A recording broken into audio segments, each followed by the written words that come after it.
ভারত বাংলাদেশের প্রধানমন্ত্রী তারেক রহমানকে সফরের আমন্ত্রণ জানিয়েছেন। এটা কূটনৈতিকভাবে একটা স্বাভাবিক পদক্ষেপ। নতুন সরকার এসেছে, প্রতিবেশী দেশ হিসেবে সম্পর্ক তৈরি করা দরকার, তাই আমন্ত্রণ। এখন পর্যন্ত কোনো সমস্যা নেই। বাংলাদেশও কখনো বলেনি যে প্রধানমন্ত্রী ভারতে যাবে না। পররাষ্ট্র মন্ত্রণালয় পরিষ্কার জানিয়ে দিয়েছে, অনুকূল পরিবেশ তৈরি হলে তিনি অবশ্যই যাবেন। মানে দরজা বন্ধ না, শুধু সময়ের জন্য অপেক্ষা। ঢাকায় নিযুক্ত ভারতের হাই কমিশনার প্রকাশ্যে বলছেন, সফর যত তাড়াতাড়ি হয় ততই ভালো। ভারতীয় গণমাধ্যম প্রায় প্রতিদিন এই বিষয়ে প্রতিবেদন ছাপছে, আর সে প্রতিবেদনগুলোর ভাষা দেখলে মনে হবে কোনো বিশাল সংকট তৈরি হয়ে গেছে, যেন এই সফর না হলে দুই দেশের সম্পর্কে ভূমিকম্প হয়ে যাবে। কিন্তু আসলেই কি তাই, নাকি তাড়াহুড়োর পেছনে সম্পূর্ণ ভিন্ন কিছু রয়েছে? ভারতের অন্যতম বড় ডিজিটাল প্ল্যাটফর্ম, যেটার মালিক দেশটির সবচেয়ে ধনী ব্যক্তিদের একজন, যিনি বর্তমান সরকারের অত্যন্ত ঘনিষ্ঠ, সেই প্ল্যাটফর্মে একটি মতামত প্রকাশিত হয়েছে।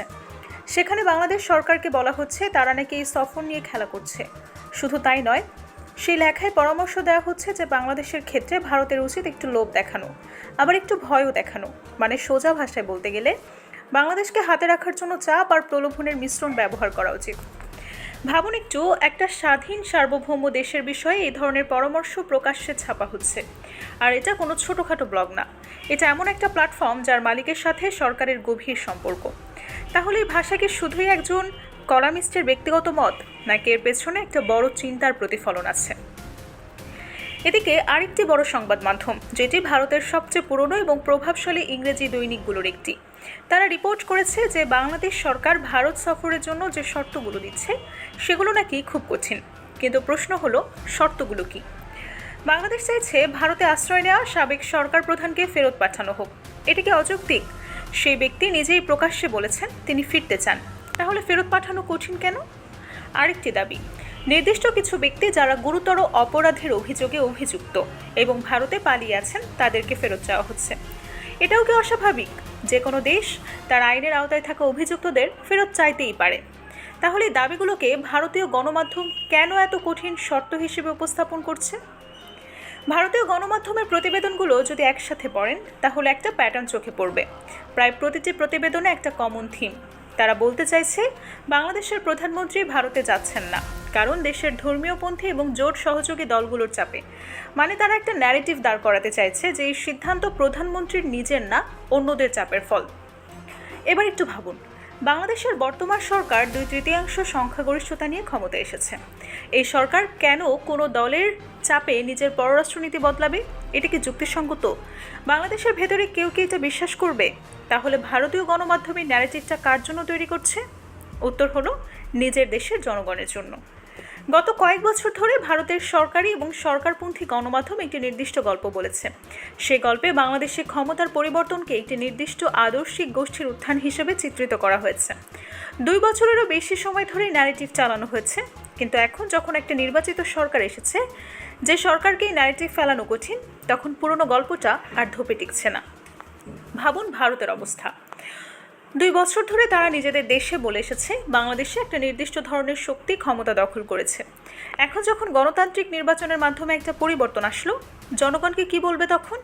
এই ন্যারেটিভ গ্যাপটা পূরণ করতে হলে দ্রুত একটা ইতিবাচক সম্পর্কের ছবি দরকার। আর সেই ছবি তৈরি করার সবচেয়ে সহজ উপায় হলো 2 দেশের সরকার প্রধানের একটা করমর্দনের দৃশ্য, একটা ফটো অপরচুনিটি। আর ঠিক এই কারণেই তারা চাইছে যত দ্রুত সম্ভব এই সফরটা হয়ে যাক। ভারতের ব্যবসায়ী মহল থেকে সরকারের উপর প্রচণ্ড চাপ হচ্ছে। বাংলাদেশের সাথে ভারতের বাণিজ্যিক সম্পর্ক খুব গভীর। শুধু বাংলাদেশেরই ভারতকে দরকার, এই ধারণাটা ভুল। বাস্তবতা হলো, ভারতের অনেক বড় বড় বিনিয়োগ বাংলাদেশে আটকে আছে।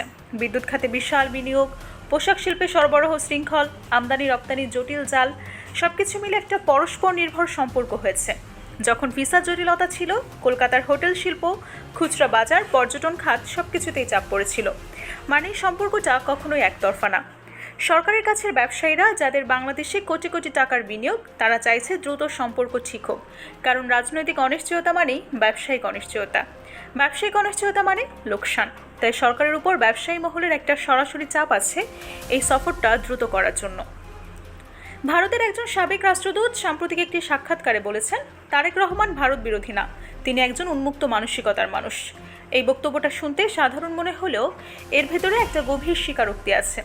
বাংলাদেশের প্রধানমন্ত্রী কেন ভারত বিরোধী বা ভারতপন্থী হবেন? তিনি তো বাংলাদেশের প্রধানমন্ত্রী, তার কাজ বাংলাদেশের স্বার্থ দেখা। কিন্তু ভারতীয় বিশ্লেষকদের মতে এই মুখের সাধারণ ভাষা ব্যবহার হচ্ছে, এটাই প্রমাণ করে তাদের মানসিকতায় প্রতিবেশী দেশের নেতৃত্বকে তারা এখনও নিজেদের পক্ষে বা বিপক্ষে ভাগ করে দেখেন, আর এটাই মূল সমস্যার কারণ। সেই রাষ্ট্রদূত আরেকটা গুরুত্বপূর্ণ কথা বলেছেন এই সম্পর্ক স্থাপনের সুযোগটা যদি এখন হাতছাড়া হয়, বহুদিনের জন্য এই পথ বন্ধ হয়ে যেতে পারে।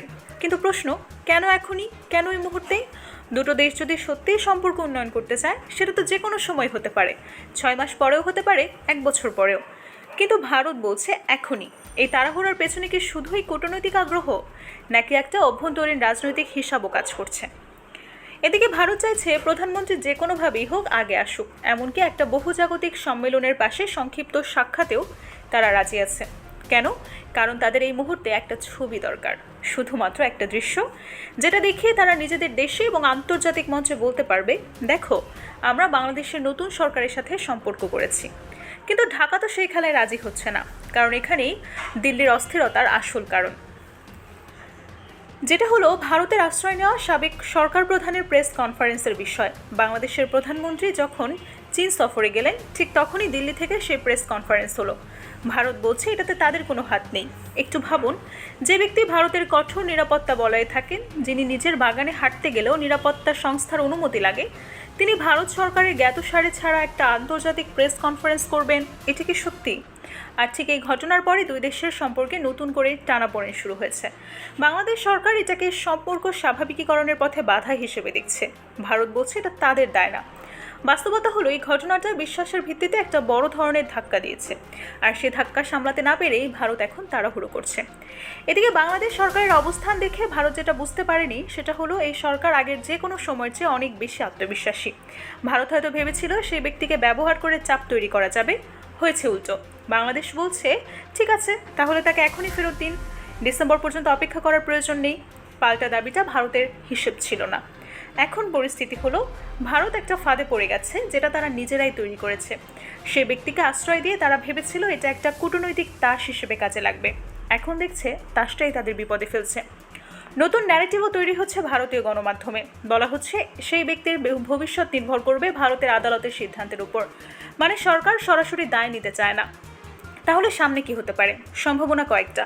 প্রথমত, ভারত যদি সত্যি সম্পর্ক স্বাভাবিক করতে চায়, বাংলাদেশের শর্তগুলো গুরুত্বের সাথে বিবেচনা করতে হবে। দ্বিতীয়ত, যদি তারা এই তাড়াহুড়ো চালিয়ে যায় এবং বাংলাদেশকে চাপে ফেলার চেষ্টা করে, তাহলে সম্পর্ক আরও খারাপ হবে। তৃতীয়ত, বাংলাদেশ ক্রমশ তার বিকল্প কূটনৈতিক পথ শক্তিশালী করবে চীন, জাপান, মধ্যপ্রাচ্য, অন্যান্য অংশীদার দেশগুলোর সাথে। পুরো ব্যাপারটা যদি এক লাইনে বলতে হয়, তাহলে এটাই বলবো, ভারতের তাড়াহুড়োর পেছনে আছে তাদের নিজেদের অভ্যন্তরীণ ন্যারেটিভ সংকট, ব্যবসায়ী মহলের চাপ, কূটনৈতিক হিসেবের ভুল। আপনার কি মনে হয়, ভারত কি শেষ পর্যন্ত বাংলাদেশের শর্ত মানবে, নাকি অচলাবস্থা আরও দীর্ঘায়িত হবে? আর এই পুরো খেলায় শেষ পর্যন্ত লাভবান হবে কে? কমেন্টে জানান আপনার বিশ্লেষণ, কারণ এই কূটনৈতিক দাবা খেলার সবচেয়ে গুরুত্বপূর্ণ চালটা এখনও বাকি।